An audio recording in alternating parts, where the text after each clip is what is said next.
Okay, I can't mess this one up because this is going to be the test, well, our first test, I guess, of this, and I really don't know how it's going to work. We'll see. But first test on the ground. You know, I've tested the wheels out a little bit, or as far as the motors turn and go back and forth and left and right and whatnot. But everything's packaged up. There's not much is hooked up.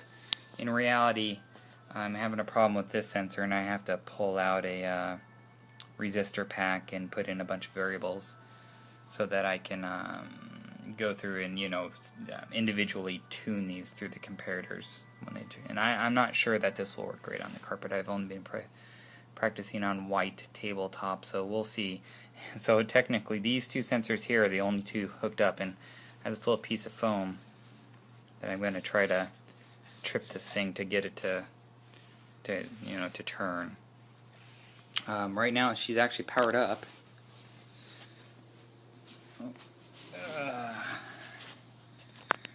So we're all powered up.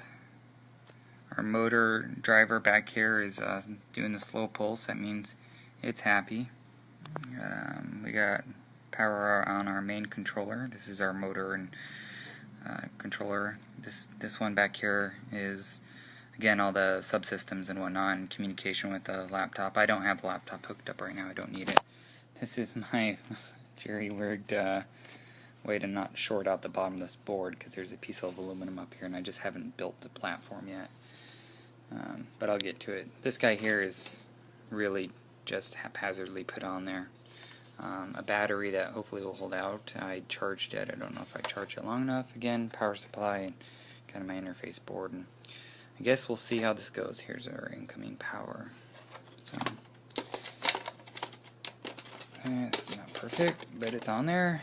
And hopefully this little guy doesn't get away from me. So we'll see. This guy, I'm going to push this button, and if everything works out right, it's going to count to 5 in binary. So then the middle light will come on, and if the left light comes on when I put this foam underneath the to show that it's got a cliff, we'll actually see that light come on. It should go through its sequence. So here we go.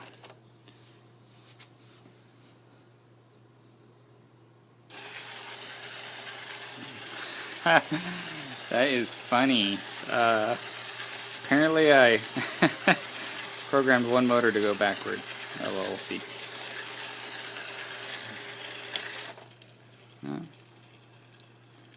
Okay.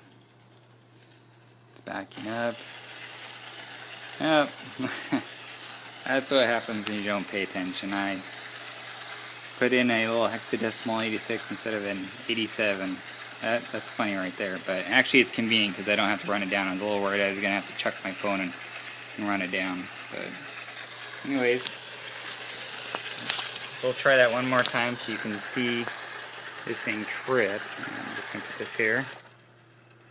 So it's acting as if it's going to back up, and then it's going to go back into this thing. So unfortunately, I don't have a handy way to turn this off other than grabbing this guy and having to unplug it, so here goes nothing.